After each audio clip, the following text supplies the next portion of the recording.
Hey, everybody, and welcome to episode 19 of the Clarity Podcast. I'm your host, Claire, and this week we had an opportunity to interview Rebekah Griffin. We all know Justin Griffin, the mastermind behind Who Killed Joseph Smith, and so I always say that behind every good man is usually a really good woman. So today we're interviewing Justin Griffin's wife, Rebekah Griffin, and she told her story and went into how they were excommunicated from the church. And so she told their story of how she was raised mainstream LDS and how she learned to gain a personal relationship with Jesus Christ as she went throughout her journey, and Who Killed Joseph Smith was created, and their experience with being excommunicated from the church. So stay tuned for all this and more on this week's episode of the Clarity Podcast.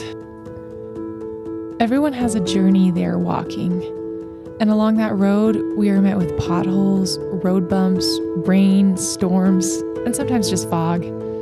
But through it all, we're really just looking for one thing: clarity. Clarity so we can walk with confidence in that next step. There's one source I run to for that clarity. In the darkest of nights, Jesus offers me light that shines through even the thickest storms. Welcome to the Clarity Podcast, where we find clarity through the one who saves us all.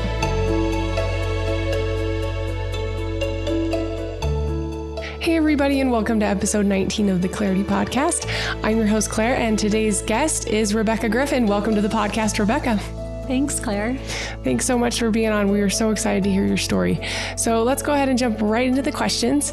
So go ahead and introduce yourself. Tell us a little bit about who you are and how old you are and where you're from.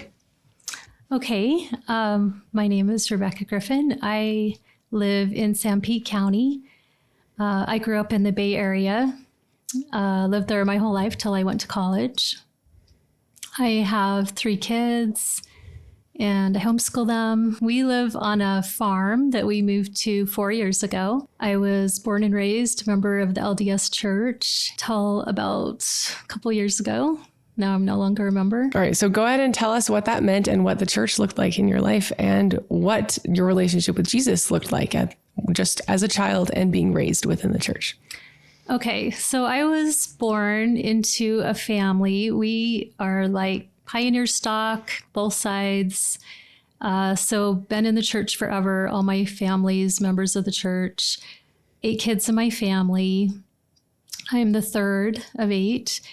And we were a very active family. My parents were very focused on obeying everything, I would say. So if the prophet said something like plant a garden, that year we all of a sudden have a huge garden.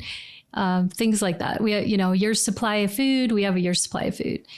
So we did things very letter of the law, I would say. We had scripture reading every day. We had family home evening every week. We had family prayers twice a day. And my family was very focused on school, was the important thing in my family, I would say. Like my parents, when I was in high school, encouraged me not to get a job because they wanted me to focus on school, but I wanted to get a job, so I had a job anyway. And that was just kind of our life. We revolved around the church and school. As far as my relationship with Jesus, I would say I didn't really have one. I knew a lot about Jesus. We studied the scriptures a lot. I read my scriptures myself every day. I was very into obeying. That was the culture I was in. So I wanted to do what was right. I said my prayers. I read my scriptures. I went to Young Women's. I did all the things you're supposed to do. I memorized the articles of faith, got all the awards, those things. But I didn't really have a personal relationship at all. And I didn't even know I should, I guess. Like I didn't know that was a problem or something lacking in my life. I prayed, but I didn't even really try and get answers to prayers, I would say. I would just pray and be done with the prayer, and that was it. Okay, so tell us a little bit about your experience in Young Women's and a little bit about what that was like. And did you continue to have this cognitive dissonance where you knew about Jesus, but there wasn't quite a relationship and you didn't know that you had to have one, but you were still in this checkbox mentality? Kind of explain a little bit to us what that was like in your life. So Young Women's was really interesting for me because I lived in a ward that had a lot of old people and a lot of newlyweds, because we called it the newlywed and nearly dead ward. And there was very few families like ours because it was an expensive area to live in. And there was a lot of apartments. So people would move in to an apartment, and then, they'd have a kid or two and they couldn't fit in their apartment anymore. So they would move to a place where, a bigger place. And there wasn't a lot of places like that in our ward. So when I was in Young Women's, I was usually the only girl or one of two girls in my class. So it was very small. And I had some great teachers, I'm sure some that weren't as great. But I liked Young Women's for the most part. There did seem to be kind of a disparity between the young men and the young women, which I always found a little bit annoying because the young men just seemed like they got to have a lot of fun. And we just had to do things like make cookies for the missionaries, or like I remember crafts and baking. Yeah. And I actually like crafts and baking, so that's not that big a deal. But right. So one time when I was the Laurel president, I was always either the president or the first counselor because there was never more than two of us. And we planned an activity with the priests. We were going to go on an overnight camp out, and our leaders had approved it and everything. And we were, separate sleeping areas and all that, of course. But we were really excited, and we never did anything really adventurous or fun, hardly ever. So anyway, so they sent the plans into the bishop to get approved. And he said no. He said we couldn't do that activity. And it ended up that the young men went on the activity, and the young women who had planned the whole activity didn't get to go. Did your bishop give a reason for that, or just? I think it was because we were doing it like co-ed or something. Interesting. But it was that sort of thing happened. And anyway, but I liked Young Women's overall, and I had a good youth. And I have heard some other people talk on your podcast about girls' camp. Yeah. And I actually had the best experience with girls' camp. I loved girls' camp. That's awesome. And for one thing, we had a camp in the middle of the Santa Cruz Mountains with redwood forests, and it is just gorgeous. And we had state camp, so I got to go, and we were not with our ward, we would be with our age group. So for the first time in my life, there would be, 20 girls my age that I could hang out with. And different leaders, our young women leaders didn't go to girls' camp. We just had people volunteer for being camp counselors. And we actually focused on learning the skills, the survival skills. So every year we had a list of things we were supposed to pass off. And maybe for some girls, they wouldn't like that kind of camp, but I loved it. I loved learning how to start a fire, how to cook food, how to hike, how to survive out in the wild. So I went for 6 years. We had church up there in a redwood grove a lot of years, and it was just beautiful and amazing. So that is so neat. That's a very unique experience, because from what I've heard from a lot of people, girls' camp is very like, you just kind of, the leaders show you what to do, and then you get it passed off in your book, but you don't ever really actually do anything. And it's just really messy. So that's really, really neat that you had that experience, that you were able to do more, and that you were then in a position to meet other girls that were like-minded. So that's really neat. Yeah, we did. I mean, our fourth year, we had to go on a 3-day hike. And we started up in the mountains and ended at the beach in Santa Cruz. Wow. And we had to dig a latrine we did everything. Wow. Like, we had to carry in all our own food. We cooked all our own food. So it was legit. That is way legit. And I think that would really help a lot of young girls to go through experiences like that as a young girl. So that's really awesome.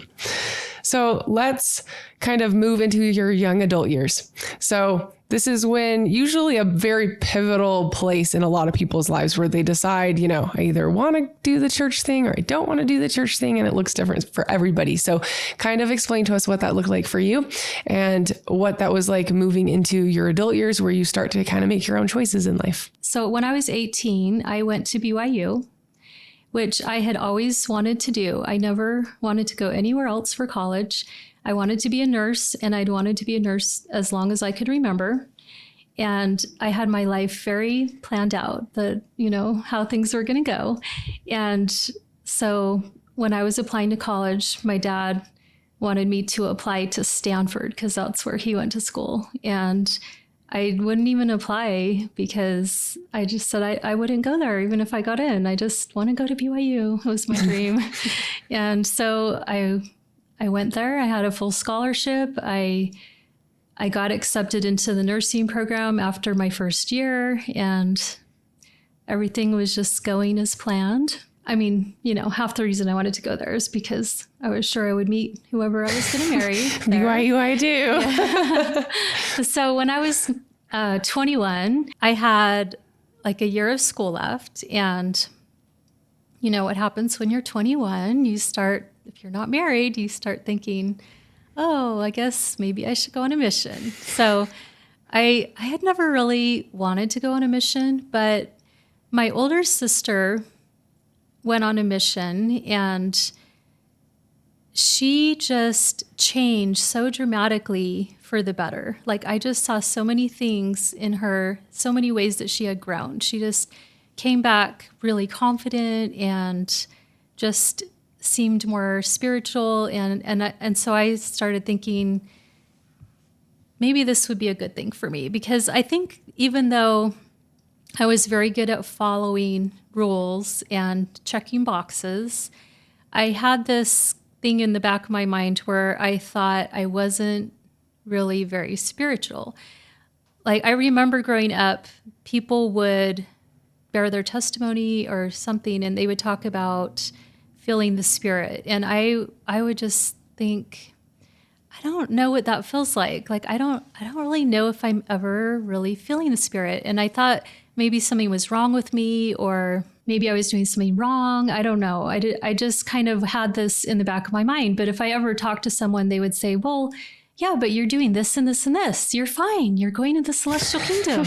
And I just, I don't know. There was moments like that, in my life where you're just kind of conscious of something's missing, but you don't really know what it is or how to solve it. And I mean, growing up, I wouldn't say my parents were good people, and, we were at church every week, and they tried to do all these things that were right. But I remember my mom would have this story that she told every time she gave a talk or a lesson on prayer. She had this story. And this is the story. When she was a kid, she was going to go to a friend's house to play. And she didn't know where the friend lived, because my mom lived on a farm outside of town. And she went home from school with the friend, and the friend, they were playing, and her other friend came over, and she wanted to go play with the other friend. And her mom said, okay, but you have to take Lorraine home first. You have to make sure she knows how to get home. And so they go outside, and then the friend and her other friend just ran off and left my mom and didn't show her the way. And so it's the middle of the winter in Idaho. So she just starts walking, and she doesn't know where she's going. And she's just kind of walking in circle. She doesn't know the way back to the highway so she can walk toward her house. And so I think it's been like hours, and she's just walking, and it's cold, and she just kind of has her head down. And at one point she hears this voice say to look up. And she looks up she looked up and she saw down the street, the church, and she knew her way home from the church. And so she went down that street and she got to the church and then she got her way home. And so, I forgot the most important part. She'd been praying, right? That she could find her way home. So this is a story my mom always told. And I don't know even now if my mom has had other prayers that were answered in a dramatic way like that, which was a huge dramatic thing for a child, right? But that was a story I always heard. And I kind of feel like maybe that was my mom's only experience like that, And so because she never shared any other experiences like that. And I was kind of the same way. Like I didn't feel like I had anything like that to share. And so when there would be a lesson or a talk about prayer, I would tell my mom's story because I didn't even have one. And so that kind of went off track, but that was kind of how my mindset was, of just being a little bit aware that I was lacking something. And so I decided to go on a mission and I put in my papers, and while I was waiting for my call, I met Justin and we got engaged before I got my call. So I didn't end up going on a mission, but okay. I was going to go. I did get a call, but. Well, I appreciate you sharing that story because I think it's an important differentiation we can make there, where we see so many things in the LDS Church where we're checking boxes, we're doing the things we're supposed to do according to the leadership and our bishop and whatever else, but we are lacking in the spirit, and we don't even realize that we're missing that until we have an experience where we're like, whoa, I've been missing this my whole life. And so I think it's really important that you're illustrating this in your journey. So go ahead and continue the story. So you met Justin. Tell us a little bit about your love story and what happened with that. Well, it was summer term and we were both going to school at BYU, and there wasn't very many people around. I loved summer term. That was my favorite time to go to school.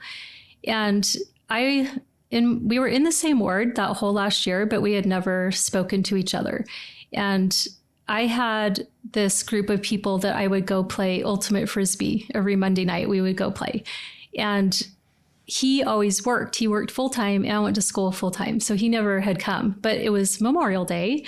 So he didn't have to work and he came, and that's where we first met, and everyone went out to eat after, and none of the girls had brought any money with them because we had just gone to play frisbee. And so each of the guys picked a girl to pay for their food, and he paid for my food and I paid him back later.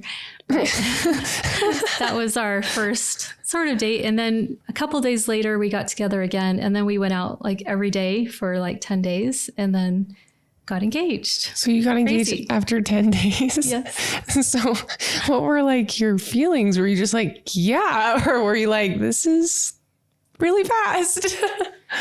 Well, we're both the kind of people that once we make a decision, we're just stick with the decision and move forward. So I never felt like it was, I don't know if I never felt like it was fast, but it just felt right. And I think we both kind of feel like things happened in a way to get us together because, he grew up in Texas and, I don't know that we would have ever met. And then I spent that summer in Guatemala because I was going on a nursing internship. And so if we hadn't gotten engaged then, I don't know if it would have happened because at the end of the summer, I was going to go on a mission. So it just kind of worked out and we got engaged, and I left a week later and I came back a week before the wedding. So wow, we didn't spend a lot of time together before the wedding. So that was kind of crazy, but yeah, now we've been married a long time. Yeah. So it worked out. There's a lot of young adults these days where they're like, we have to date for at least like 1 year or 2 years. And I'm kind of like, are you sure? Like, that's a long time. So, well, and it's like, I sometimes would think, I don't want to tell my kids to get married that quickly, but at the same time, it was right for us. So if it's right, then maybe the timing isn't important. Yeah. Well, and everybody's story is different and they have to do what works for them. And obviously that worked for you guys. Yeah. So, we're very happy. yeah. So tell us a little bit about your relationship with the church as you're going into being newly married and kind of your journey with having kids and what the church looked like in your life. We stayed in Provo for a couple of years. I graduated one semester later and started working as a nurse, and Justin still had 3 years of school because he had gone on a mission. And so we lived in a singles married ward for a little while. And then after a couple of years, we bought a house and closer to the hospital where I worked. And then we moved there and we started trying to have kids pretty quickly and did not happen. So that became kind of the big struggle of my life for a long time. Is we spent 10 years trying to have kids and doing every sort of treatment and every sort of natural remedy, everything you can think of, we did. And so that kind of became consuming in my life. And, you know, I worked, and then that was my second job, was doing fertility treatments. So that was hard. I'm trying to think what church was like. I mean, I just had callings. I spent a lot of time in primary. Seems like women tend to be put in one auxiliary and spend most of their time there. I don't know. That seems to be the pattern I've seen. And I did like 1 year in young women's, and I've been in primary pretty much the rest of the time I was in the church. So tell us a little bit about your infertility journey and how did that bring you closer to Christ or to God in any way? And kind of how are you coping with that? Because that's a pretty difficult journey that some women go through. And so kind of tell our audience a little bit about that. Well, I spent a lot of time praying and fasting and different things, but I don't know if I never had any like experiences that I can remember like of coming closer to Christ. Honestly, I think I just didn't know how to do that. And I would do things like I would say, okay, I'm going to try really hard to do more of what I'm supposed to do. So maybe go to the temple more or study my scriptures more or do all these things because I felt like maybe I wasn't worthy to have this blessing. And so I would just try harder to do everything. And I'm sure some of those things I did were good things, you know, probably it was helping me in my life. I remember at one point, this was actually after we adopted our oldest. So she was like 2 and I was trying to get pregnant again and have another baby. But I was studying Jesus the Christ and I would study for like an hour every day and read my scriptures. And I did feel like I was feeling the Spirit more or being closer in whatever way I knew how. I had lots of blessings. I never had a blessing that said, you will get pregnant or you're healed or anything. But, you know, I would have a blessing that would say something like, you will have children, you know, you'll have children someday or something. And I had in my patriarchal blessing, it said that you will have children born in the covenant. And I don't know now. I don't know if that's just something they say to people. But to me, that was significant because I said, well, being born in the covenant doesn't mean adopting. And because we adopted our oldest, which was wonderful. And we went to the temple and got sealed as a family when she was 7 months old. But that's not the same as being born in the covenant, right? So I had this idea that I had to have at least 2 children that were born in the covenant because it said children. So that was important for me because that's what led us to do the procedure that we did to have our twins. And then I did have 2 children born in the covenant, which now means nothing to me, but that's okay. That helped me to get our children into our family. So I'm still glad it said that. All right. So talk about the role the church played as you were raising your children, and what were you still just checking the boxes, or were you gaining any relationship with Jesus Christ at this point? Still checking the boxes, okay. I would say. For about 3 years after we had our twins, my life was very crazy, and I don't remember very much of those 3 years. So twins are a challenge, but fun. And so I just was doing my callings. I worked in nursery. I taught primary. I was primary presidency. We studied scriptures every day with our kids. We had family home evening. We did all the things you're supposed to do, prayed with our kids. Still, I was just kind of the same, doing all the things you're supposed to do. I went to the temple every month. But yeah, I don't really think I had a relationship. It's completely different now than how it was then. Okay. So. All right. So pretty standard LDS lifestyle where we're checking boxes, but we're not necessarily living within the Holy Spirit and things like that. That's really common. So tell us about what happened to kind of move you into a different position, and eventually what led you out of the church. Go ahead and introduce that story to us.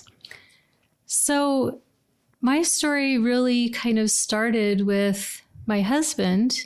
He, for whatever reason, I think, he's probably always been a little bit more spiritual than I have been.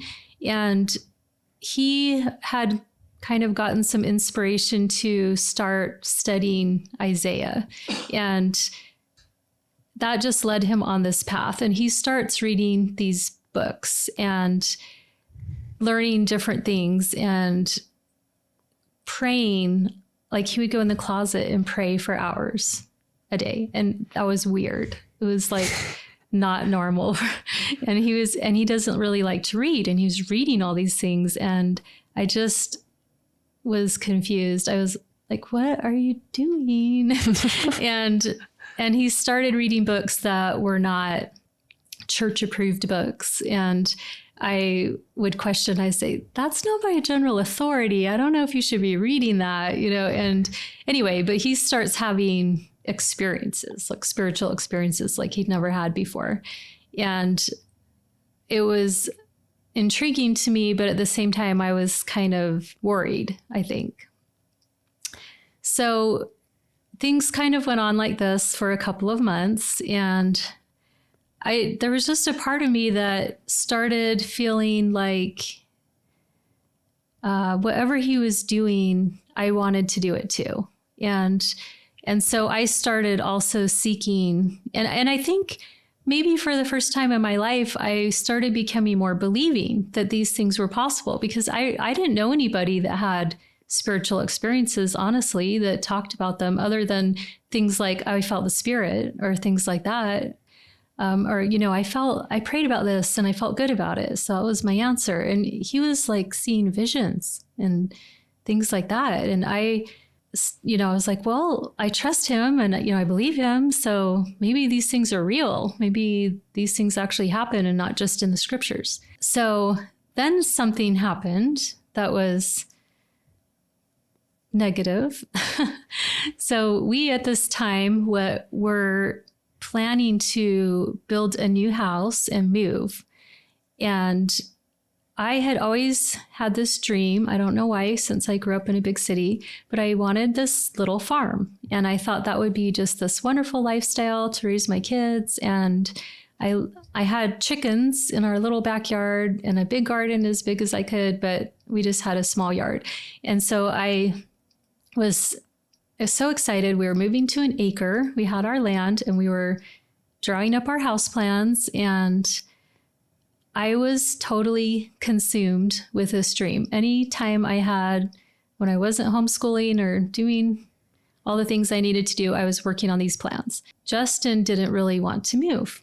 And one day he was praying about it, and he came out and he told me that he heard an answer that he'd never heard an answer before. So this was before he was having visions. I don't remember the timing, and the answer he got was that we were supposed to stay and not move. And I was devastated because this was my big dream, and we were finally doing it after, at this point, we'd been married like 20 years. So anyway, I was really upset, and I kind of got a little bit mad. And honestly, I don't really think that I thought it wasn't a real answer, though. I think I kind of knew it was a real answer, but I didn't understand why. I didn't understand the answer because I thought I was doing a good thing. I thought this would be a good thing to move there and have this lifestyle. I was mad at him a little bit, and I said, "Why did you ask that? Why did you?" And he's like, "Well, shouldn't we ask about stuff?" And I was like, "No, we just do what we're supposed to do. We live good lives, but it doesn't matter the details of our lives. God is fine with us just doing what we want for, as long as we're being good people." And, so I struggled with that for like a month, and we have a really strong marriage, and we were hardly talking to each other for like a month. It was really weird for us. And it was my fault. I mean, I was being stubborn. Finally, at one point, I was just praying about it. Justin was out of town, and I was just, I think I just kind of got to this point where I was like, okay, I have to make a decision because I believe this was a real answer from God. I didn't think that he just made it up. And so I was kneeling on my bed and praying, and I just said, okay, I will do what you want.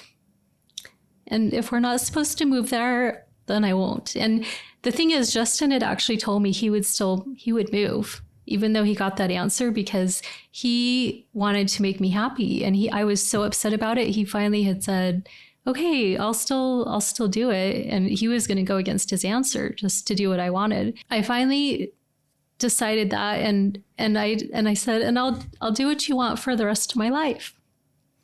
I'm going to start asking and trying to do what you want me to do. When I prayed that, I just felt this overwhelming peace, and it was like everything was going to be okay. For me, that was the beginning of me having spiritual experiences that I had never had before. It was only about a week later, I was already hearing answers to my prayers, which is just amazing to me that was happening, because I had prayed my whole life and I've never heard an answer or any sort of response or even felt. I'm sure I did have inspirations. Looking back now, I can see ways that the Lord guided me in my life that I didn't even know were happening. But a week later, I had an amazing spiritual experience, which my whole life I've been reading the Book of Mormon and praying to have an experience like it talks about in Moroni. And I'd never had any answer. I'd never received any answer about the Book of Mormon. And I would never bear my testimony that I knew the Book of Mormon was true, because I would say, I don't know, because it says right here, you're supposed to get this kind of answer. And I've never had it. And I've read it so many times, and I pray every time. And every time I'm like, this is going to be the time that I get my answer. And I never would get an answer. And Justin even had this website called Book of Mormon Testimonies, and he would have people write their testimony of the Book of Mormon and put it on his website. And I wouldn't do it. I said, I won't put one on there unless I have this experience. So this is like a week after that prayer, and I was praying about something unrelated, and I hear this voice in my mind say, ask if the Book of Mormon is true. And I was surprised. I was like, oh, okay. So I said, is the Book of Mormon true? And then I had this amazing experience where it was like my mind was expanding, like it was just growing and growing. And I could feel like knowledge coming into my mind. And I knew the Book of Mormon was true. And my whole body and being felt like it was being filled with light and just this expansion. I don't even know how to describe it. After that, I was just sitting there, just kind of stunned. I don't even know how long I was sitting there, and then I hear this voice say, remember, you said if you ever got that answer, you would write your Book of Mormon testimony and put it on that website. And so I went upstairs and I typed up my testimony. It was like 4 a.m. because I used to, during that time, I would get up at like 3 to pray and study my scriptures before the kids were up. And so I typed it up and I sent it in, and Justin would get notified, when someone put a new thing on, because it was his website. And so later I was just doing laundry or something, and he next to our bedroom, and all of a sudden he goes, "What?" And he starts reading it. He was like, "What? That's amazing." But anyway, that was kind of fun. But that was my first big spiritual experience, which is just amazing to me. Like, looking back now, I can understand that I wasn't really ready to have that answer until I was ready to say, I will put aside my own will and do what you want me to do with my life. And at that point is when those things started happening for me. Yeah, that's amazing. So go ahead and continue the story, and what happened next, and how did that affect your relationship with the church and all those things? So for this all happened in 2019. So we just started together, just kind of going on this journey. And there was just started to be little things that were strange to me. Like I would say something in Sunday school, like, "Oh, I had this revelation come to me and about the scripture," and people would just look at me like, "What?" Like they'd give you weird looks, and then the teacher would just kind of like hurry on and kind of ignore it. And just we started studying about the baptism of fire and Holy Ghost in the scriptures, and there was like 3 talks, all written by David Bednar about it. And that was the only thing we could find. They never talked about it. And it was still seemed confusing. We were trying to study these and learn. And I started going to the temple like every week because that's where you're supposed to go to be more spiritual and learn things. And this was the time that President Nelson gave a talk to the sisters where he wanted us to study all the priesthood talks and scriptures. He gave us like 2 sections in the Doctrine and Covenants. And I studied those and I studied them. And he said, in that talk, he said, "I can't tell you. You just have to learn it." Or, it was just this weird thing. He was like, "I can't tell you, but you can learn it." And I was trying to figure out so hard what he wanted us to learn. And I studied it for hours, and I went to the temple and I prayed, and I just got more and more confused. And it was just like my mind was clouded and I couldn't understand what was happening.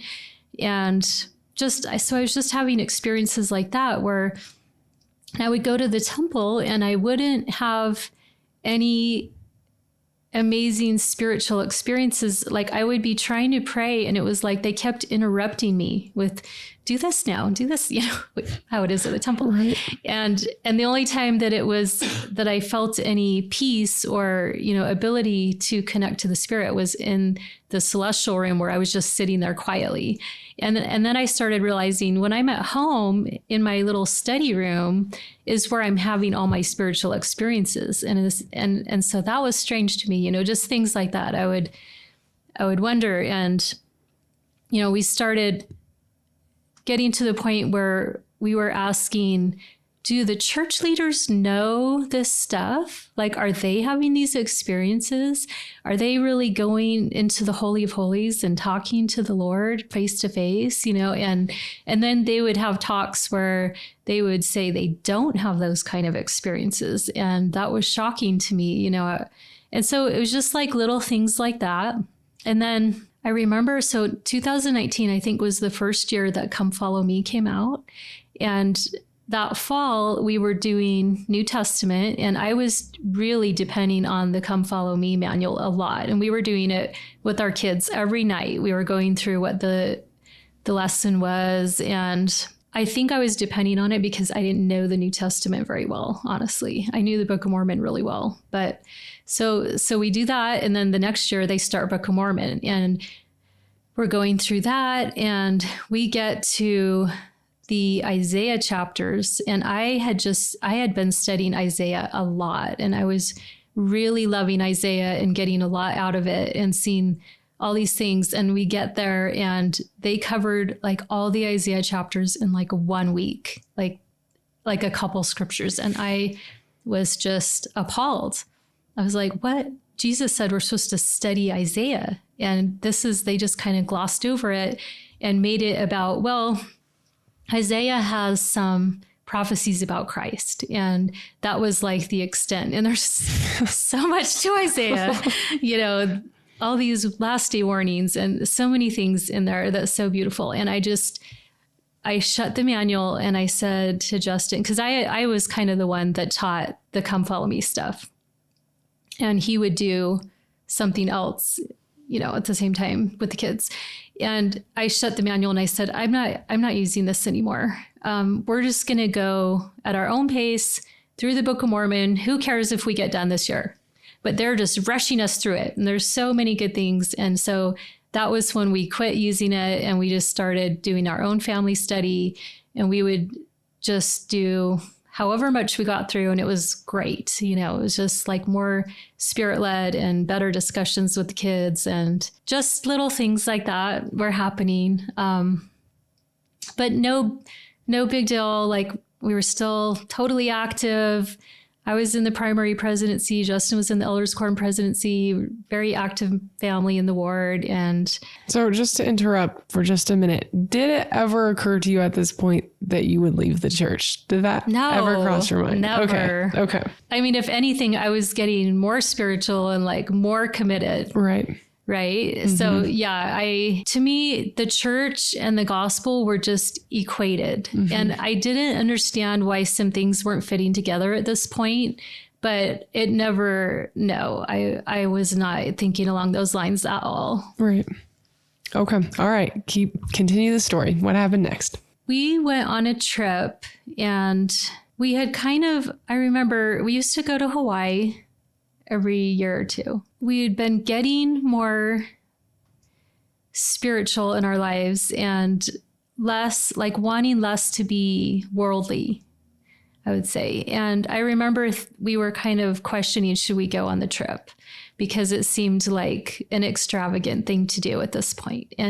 But we felt like it was still good to go with our family. And we'd already really paid for it already. And, so we kind of made this commitment while we're there, we will dedicate this time to like intense study because Justin was off work. Like he had a business and he worked a lot, so it was just like we had all this time that we could just relax. And so we would take the kids to the beach and they would play and we would just study our scriptures and websites we were learning stuff from and all these things. And at some point during that trip, something happened. We just started feeling like something was wrong with the church, and we were trying to sort that out. And kind of talking about how will we tell our kids. And the next day, our daughter, who wasn't very old, she was like 10 or 11, and she said she had a dream the night before, and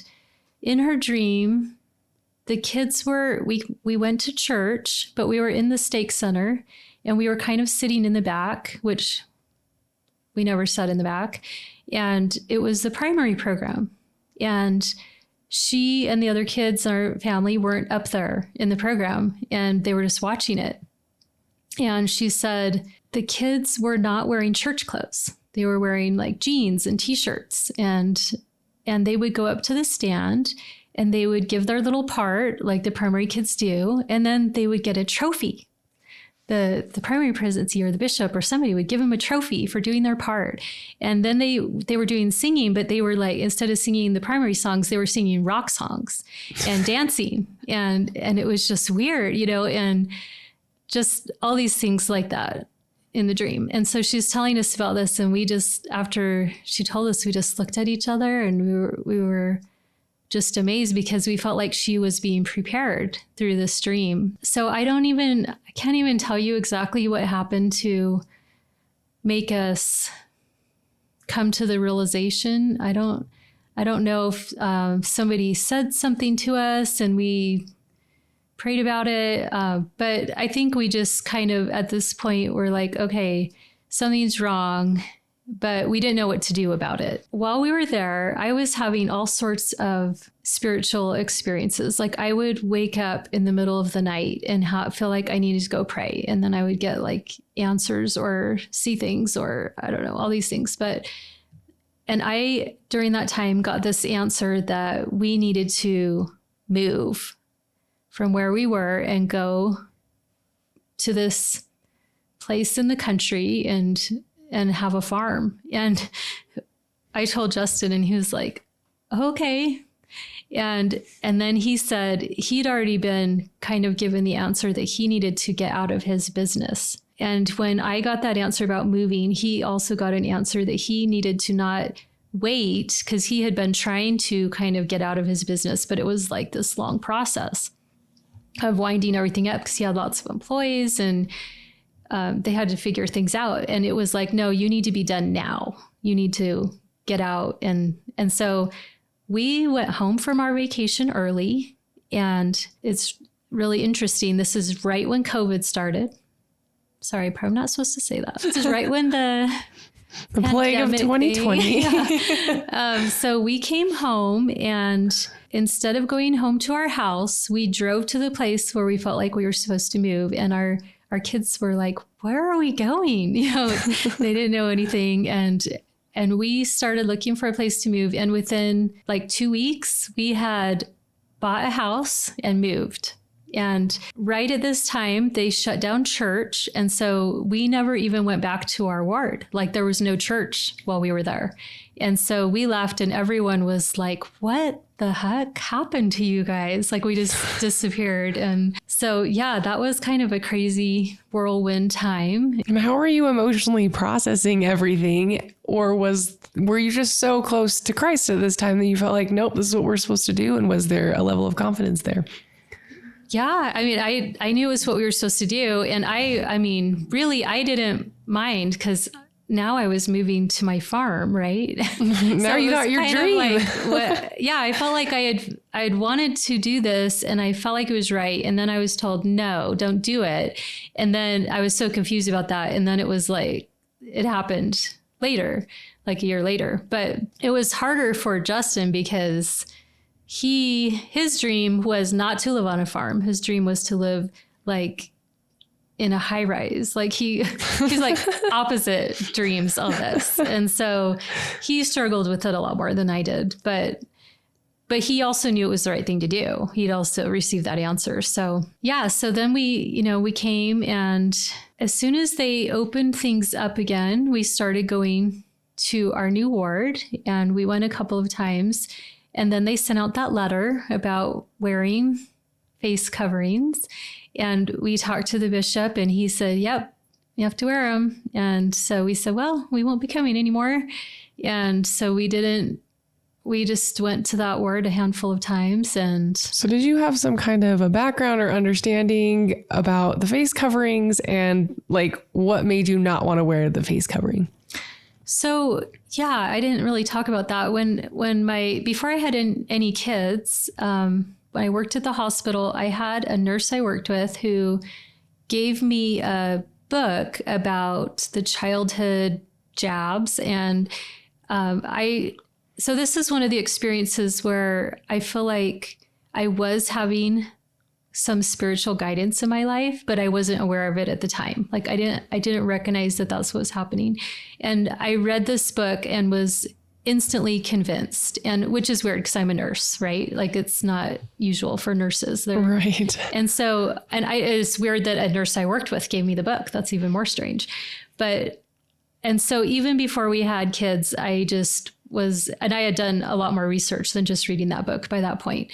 But I was just totally convinced that they were not helpful and that they could harm the children. And so our kids didn't have any. And I got really into natural, holistic healing type things. I quit my job at one point because I was working on a medical floor and I felt like I didn't believe in what they were doing anymore. They were doing so many things that just didn't seem right to me. And so I got a job teaching women how to breastfeed their babies. And that seemed like the most natural branch of nursing I could go into. And it was wonderful. But it led me down all these other paths. And we ended up homeschooling and doing a lot of, eating natural and things like that. So yeah, even as a medical nurse, I know that those type of face coverings that they were having people wear do nothing for viruses anyway. So, it's just kind of ridiculous that even the medical establishment was telling people to wear them because they know that. Mm-hmm. They know that they don't work for that. So it was really weird to me. But yeah, I'm very pro freedom, and I just was. But the bottom line is we prayed about it and we're told don't wear those. So all the other stuff aside, that's the only important thing really, right? Is we didn't feel like we were supposed to wear them. Okay. All right. Thank you for that background. I feel like everybody has like a gateway to understanding like what went wrong in 2020. And so it's important that we understand people's gateways. And you were a nurse, so that makes it very unique because there's so many people in the medical field that are still very asleep to all these things. So super important. So go ahead and continue your story. Things just kind of got a little crazy that year, right? But it wasn't that bad where we were. Like, it was still fairly normal. I think because there's a lot of freedom-minded people in the area where we live, and it's out in the country. And so, like, our kids would go out and play with other kids. Like, nobody was really socially isolating. There was no church meetings to speak of, but everything else really, we would go to the store and there'd be a few people wearing those things, but most people weren't. And at one point, I know my daughter was in Young Women's and they decided to have a girls' camp of sorts because they had canceled it that year, but all the girls really wanted to do something. So they decided just to take this day trip to this place and go tubing on a river and things like that, some place like that. And so, but they said the girls had to wear face coverings. What, to go tubing?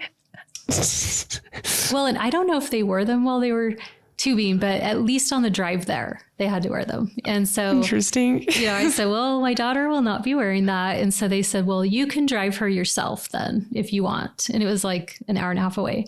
And so I said, okay, I'll drive her. And there was a picture that they took before they left. So because all the girls got together at the president's house and they took this picture, and I saw the picture later and my daughter was the only one of all the girls not wearing a face covering. Oh, and my word. It was just kind of funny. And she just has this big grin on her face. Like, she was so proud to not be wearing one, and everyone else. That's awesome. And then I think like one of the other girls ended up riding with us because she didn't want to wear one either. So she just came in our car with us. But nice. So yeah, I can't imagine they wore them tubing, but I don't know. Yeah. That's silliness. Wow. But so many ridiculous things. But so yeah, so the next thing, trying to think what happened. There were some little things like, for example, in the ward I was in before that, I had a really kind of not great experience with visiting, teaching, or ministering. Like, they would, assign me 3 or 4 sisters to go visit, and I would try really hard to check that box. I would go visit if I could, or if they didn't, want me to, I would take a treat or text them, but I just had, people who clearly didn't want me coming, and I just didn't understand, I would just be like, why don't you just assign me to people that I have something in common with, or, that we're already friends, or I don't know. It was just a struggle. And it wasn't always like, usually I would have 3 or 4 and there'd be one that would go well, that we were friends. But at one point, my favorite sister to visit, or the one that went the best, was a girl who lived next door that was a single daughter of that family who hadn't been active since she was in Young Women's. Like that was the one that went the best out of the three. And so I just kind of struggled with that, understanding, like trying to do it. It just seemed like such a dead work, honestly. Like it wasn't helping anyone, and it was just a hassle. Took so much effort and time for nothing. So I had been praying about, should I take a calling in this new ward? Should I take a ministering assignment? And I got the answer, don't take a ministering assignment, just serve people the way that I inspire you to serve them.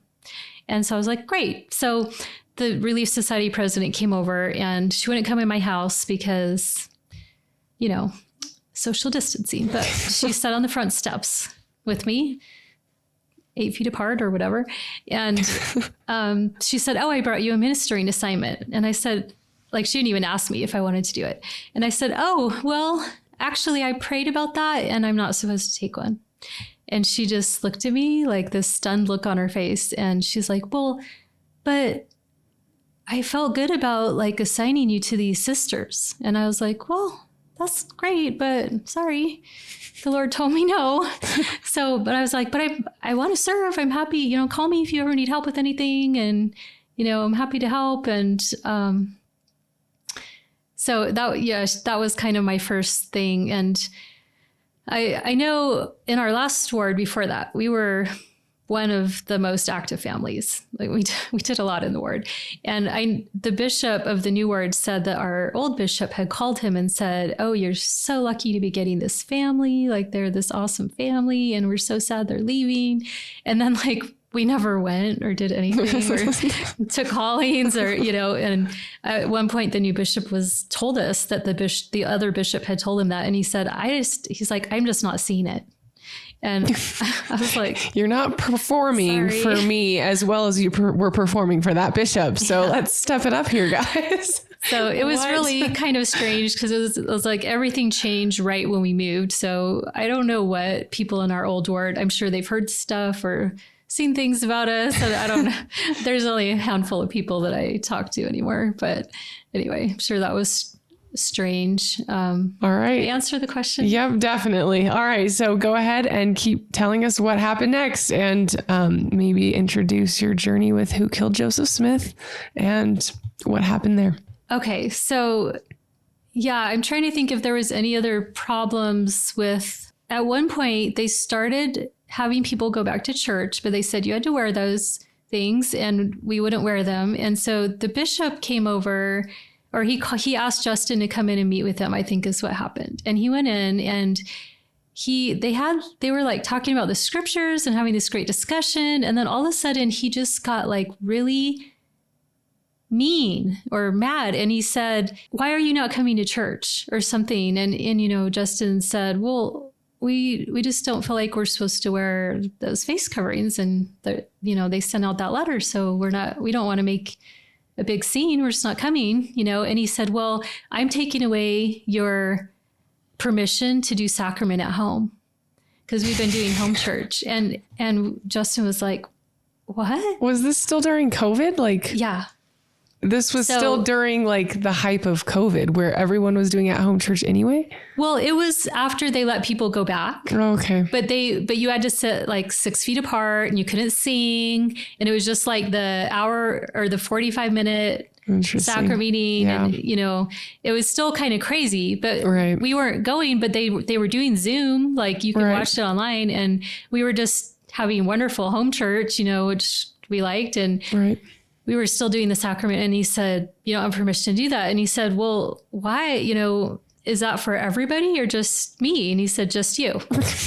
and he said, well, but we can't come to church. And he said, well, I'll send the young men over to do the sacrament for you. So he's like, okay, so we can take the sacrament.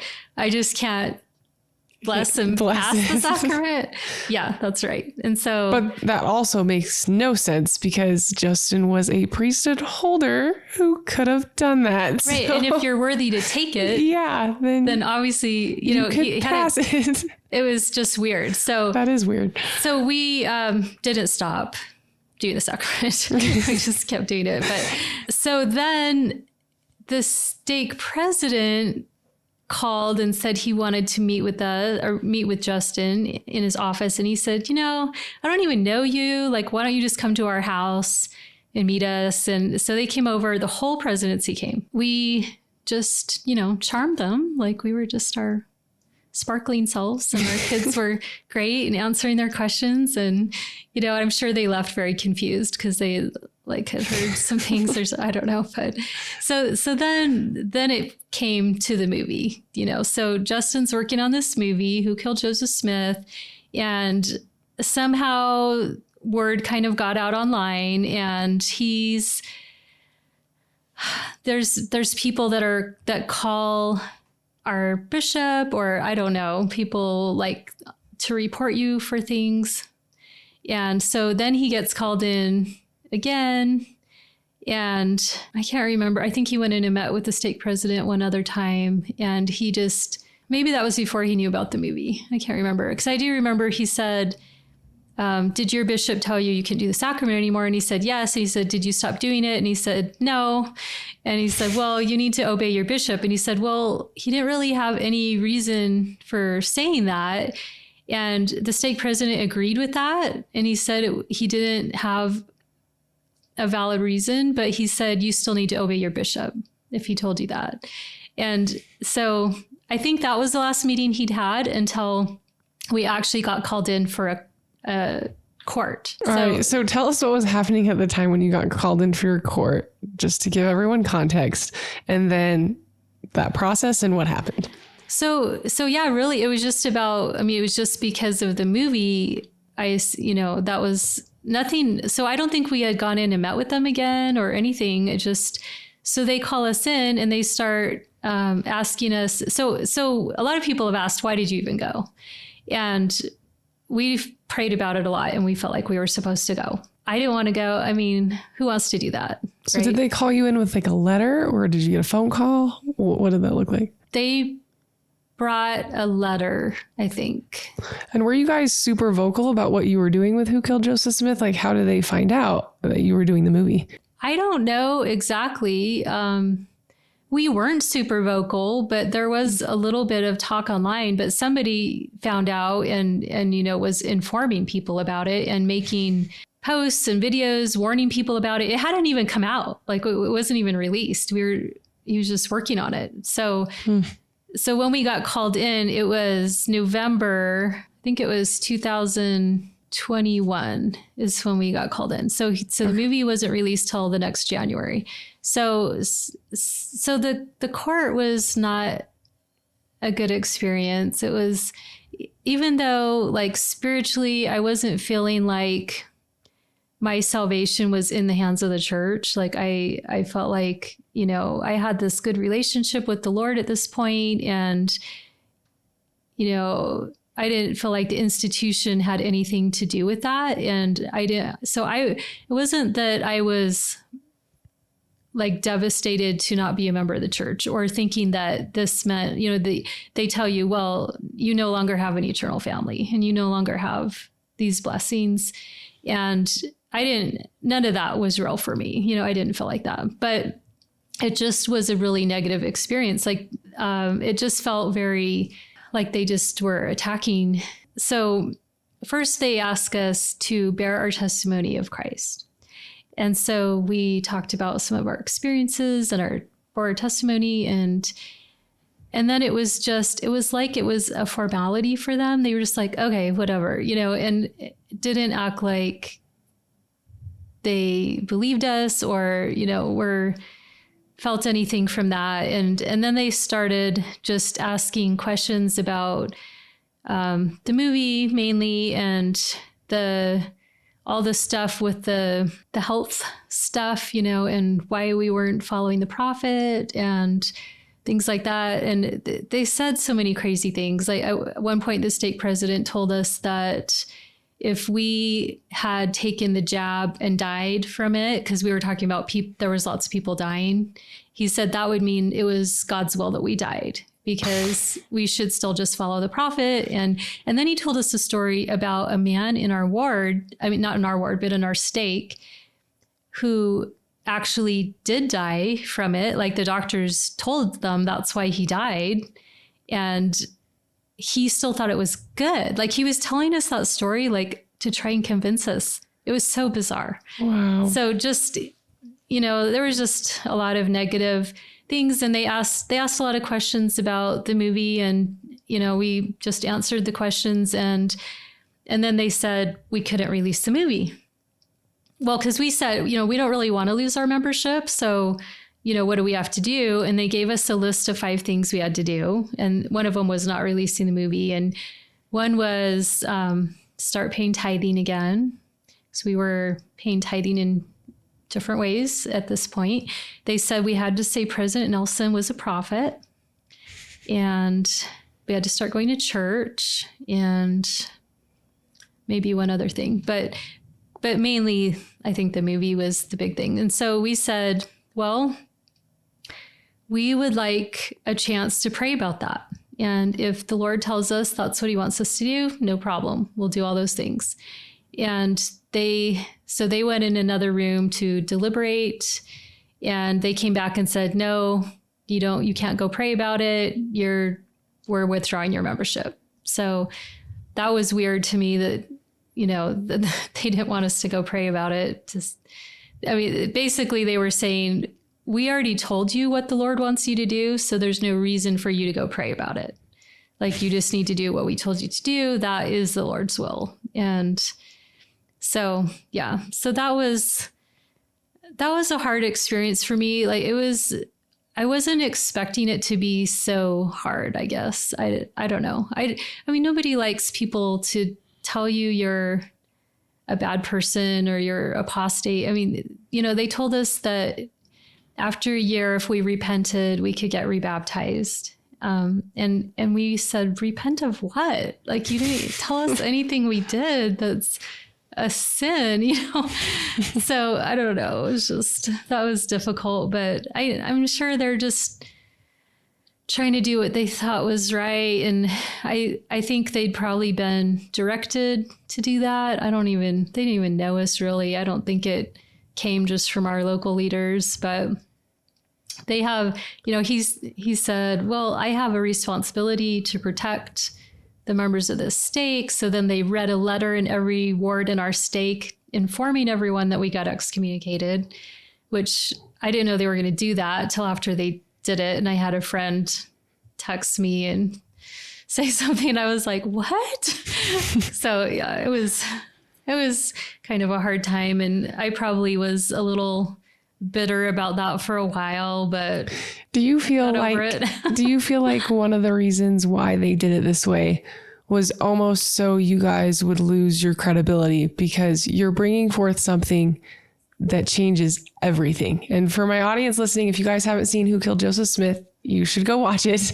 But it changes everything. It changes so many things. So do you feel like they maybe thought that by taking away your membership, you would lose credibility, and almost like they're trying to hide something? Do you feel like that was kind of motive behind that? Well, yeah, that's what they do. That's what they did with the September 6th. Anytime there's somebody that's kind of vocal or, coming out, to a large audience, or, putting things out there that go against the church narrative, that's because there are plenty of people, most of our family has not watched Who Killed Joseph Smith because they feel like it's anti-Mormon literature, right? That's what I was raised. There was a Christian church in my area that was very anti-Mormon, and they would drive by our house and put pamphlets in my car, or, things like that. And my parents just always said, don't even look at those. They just will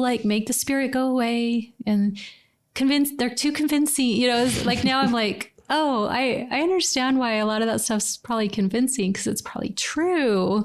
Right. I'm sure not everything they said would have been true. But right.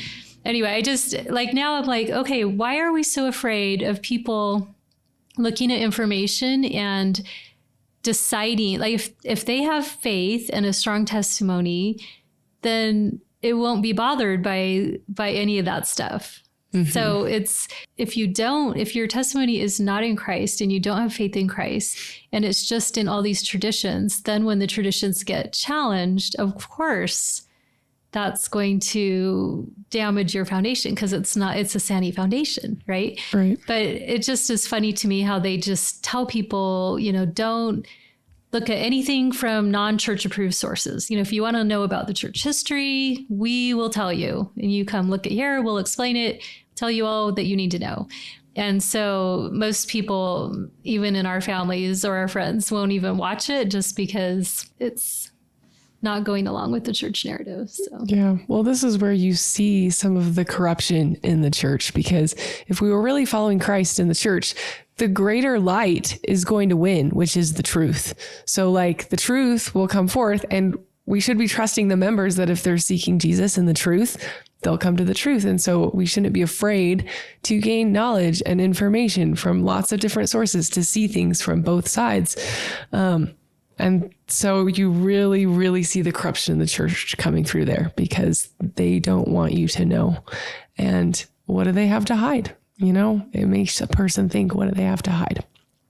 So go ahead and tell us a little bit about how this has affected your family up to this point, and tell us about some of the hardships you faced from being excommunicated, and then how this strengthened your personal relationship with Christ. I think the hardest thing for me was relationships that were lessened, like family members.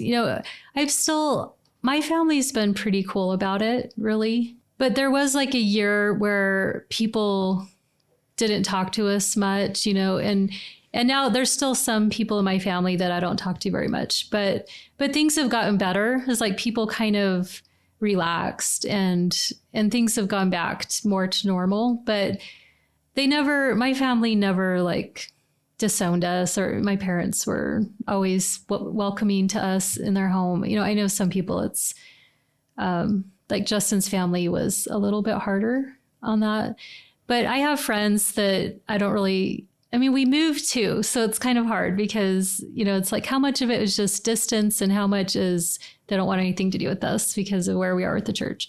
But really a lot of it is just, that's what we had in common. And now we no longer have that in common, and they perceive us as kind of fighting against the church in some ways. I don't like to necessarily think of myself as fighting against the church as much as trying to expose false traditions and help people to come more fully unto the Savior and to understand really what salvation is and how it happens, and not just be in the same mentality that I always had my whole life, because that's been such a blessing for me to come out of that and actually develop a personal relationship where I can pray and get answers, and I can have spiritual experiences, and I can feel mercy and grace working in my life, and it's just, and I know where I stand with the Lord. It's not this wondering anymore where, someone says, "Are you going to the celestial kingdom?" And I say, "I don't know.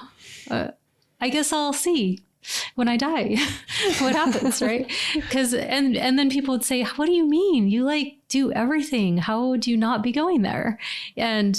But I didn't have any confidence. And now I totally know where I stand with the Lord. There's no question in my mind. So it's just I want everyone to have that. I want everyone to see things how they really are, and that it's so much simpler. It's not this big, long, complicated list of things that we have to do. So yeah, I don't really see it as fighting against the church, but when you point out false traditions, people see that as fighting against the church, I guess. Right. Mm-hmm. Tell us a little bit about the feedback that you got on Who Killed Joseph Smith and what that's been like on both sides, good feedback and bad feedback. Yeah, obviously there's a lot of bad feedback, like pushback with people who are just angry. And those people tend to just attack Justin and our family and just, say we're apostate and Antichrist and all sorts of fun names. But they don't tend to, it's pretty rare for them to actually look at the evidence he presented in the film and discuss it. And even the ones who try to do that really don't know very much about it. And there's just nothing they can say that makes any sense. It's just like, well, you're wrong. No, they already settled that. It's just the same thing we hear about everything. That's already been settled. And so nobody really wants to discuss it. And there haven't been a lot of people who have researched that. Like some of the other topics in church history have been researched a lot, but that one was like hardly even touched. And so, but then you have this other side. And we get people, even now, a couple years later, contacting us and just, saying how they had these experiences where, like the one guy who was a descendant of John Taylor, I don't know if you've heard that story, that he was at the Church History Museum looking at the martyrdom exhibit, and he had this voice come into his mind that said, your ancestor did this. And he was like, what? And so then he like went home and was just, blown away. And he like the next day or something, he was on YouTube and saw Who Killed Joseph Smith on there and watched it. And so he had never seen it before that. And other people have had the experience where, they somehow got that knowledge given to them and then came upon the film like a few days later. And other people just watched it and said, oh, I think you're right. And so, yeah, just lots of good feedback and people reaching out and leading to spiritual discussions about things. And, it's hard. I don't ever want to tell people the church isn't true or, and have them throw it all out. And so hopefully we can have a focus on, a foundation of spiritual things. Like I always want people to be able to get their own answers because I don't want anyone to rely on me or anyone else. I want them to be able to watch the film or something else or one of the videos I put out or read something in church history, anything like that. I want them to be able to read it and then go pray about it, study it out. I don't want people to rely on any other sources. So it's really hard if people have no ability to get their own answers, because then all you can do is just study it and try your best. But so to me, that's the focus. Like I always, before I will even talk to somebody, want to help them maybe with their ability to receive revelation. Because for me, that I didn't have that most of my life. And even, my kids are miles ahead of where I was at their age, and I just that wasn't a skill that is really taught in the church. I don't think. Like you're told a lot to pray and you're told to get inspiration from the Holy Ghost, but nobody tells you how to do it, and I read a book that was like step by step, here's how you get revelation. And it was totally helpful. And I was like, well, why are we not teaching? There was just some book some guy wrote, and it was super helpful to me. But I think the most important thing is being believing. Like, I just don't think I ever really believed because I had no examples. And then I start reading people's experiences and people I know having experiences, and then you start believing it. You're like, oh, maybe I could do that too. And they're not prophets. They're not these high up church leaders who you assume are having those experiences, but it's just people So that's what I would hope people would take away from anything I say, is that it's possible and you can believe it and it happens to anyone. And if it can happen for me, who never had anything my whole life that I felt like was spiritual, then anybody can do it. Yeah. The journey of personal revelation is what I would recommend to everybody that I come across, because once you start to know Christ, he shows you things that, it'll absolutely blow your mind, blow so many things out of the water for you. But then he also offers you second witnesses to show like, this is really it. And, Who Killed Joseph Smith really did that for me in my journey, where me and my parents, we were studying Isaiah. We were having these awakenings. God was telling us what was going on. And we were like, this is really messed up, what's happening in the church. But there is nobody that thinks this way. So what is going on? And then we came across Who Killed Joseph Smith, and we watched it, and my shelf like exploded when I watched Who Killed Joseph Smith. Like the shelf was gone. It was already like crumbling to pieces, but it was a second witness to me. And I just remember sitting there with just the Holy Spirit burning inside me. Like, this is more real than I even want to admit right now. Mm-hmm. And so I think you guys were able to change lives in ways that I don't even know if you guys know how many lives you've probably changed, probably not. But I guess my next question is, do you feel like it was worth it, all that you went through? And it's hard to get X from the church. It's an emotional experience that is difficult, but do you feel like it was worth it? Yeah. I mean, there's so many good things that my life is so much better now. I don't have any regrets about anything. And that was a hard experience to go through. And I'm sure there's still people who would choose not to associate with us because of that. And that's fine. But there's so many other people that have come into our lives because of that. Honestly, I don't think it matters if you're a member of the church or not. Like, I'm fine if you feel like you're supposed to stay in the church or you're supposed to leave the church. It's just an institution. It's a corporation. It's not the church. The Church of Christ is a spiritual church. It's those that repent and come into Christ. And so you can that's the important church to be a part of. And so I don't care, about that other stuff.